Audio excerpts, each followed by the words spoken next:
Of the match এবং পুরস্কারটি দিবেন মিস্টার ইফতিকার রহমান, তার হাত থেকে পুরস্কার গ্রহণ করবেন। আপনারা নিশ্চয়ই বুঝতেই পারছেন, this is Tanzid Tamim, 88 from 54 deliveries. Fearless cricket তিনি খেলেছেন শুরুর দিকে প্রতিপক্ষকে চাপে ফেলার জন্য। তার এবং সাইফ হাসানের দুর্দান্ত পার্টনারশিপ সেটা অনবদ্য এবং ঠিক 12 রানের জন্য সেঞ্চুরিটা তিনি মিস করেছেন। Мои ты надела кандалы, где пропадаю, ты ночью гадала. А я друзьями сгораю до талого, голова сходит, похоже, с ума. Сумма в карманах у нас немала, малая смотрит всю ночь на меня. Два ветки с колы, детка моя. তানজিদ, অসাধারণ।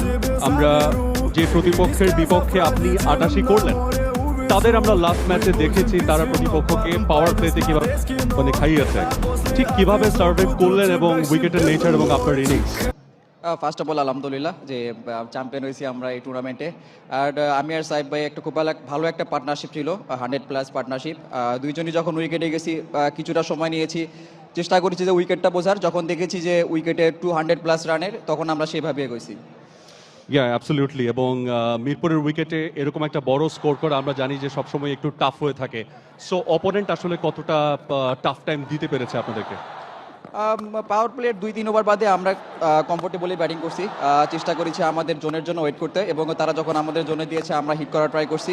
আর মিরপুরে যেরকম উইকেট ছিল আজকে, আমরা সত্যি অবাক হয়েছি যে এত সুন্দর উইকেট ছিল। এরকম উইকেট থাকলে ইনশাল্লাহ আমরা আরও ভালোভাবে অনেক দূর এগিয়ে যাবো, এবং 200+ যদি রেগুলার আমরা করতে পারি, তাহলে ইনশাল্লাহ বিগ স্টেজেও আমরা ভালো পারফর্ম করতে পারবো। Anything to say for BCB? অবশ্যই তাদেরকে থ্যাংক ইউ, কারণ আমরা ওয়ার্ল্ড কাপে যাই না, এরকম একটা টুর্নামেন্ট খেলার সুযোগ পেয়েছি আমরা, যেহেতু এই সময় আমাদের কোনো খেলা ছিল না। তো অবশ্যই তাদের স্পেশাল থ্যাঙ্কস দিতে হয়। এরকম টুর্নামেন্ট আরও বেশি হলে আমরা আরও ভালোভাবে ইমপ্রুভ করতে পারবো। Thank you so very much. অসংখ্য ধন্যবাদ আপনার চমৎকার ইনিংসের জন্য। Thank you.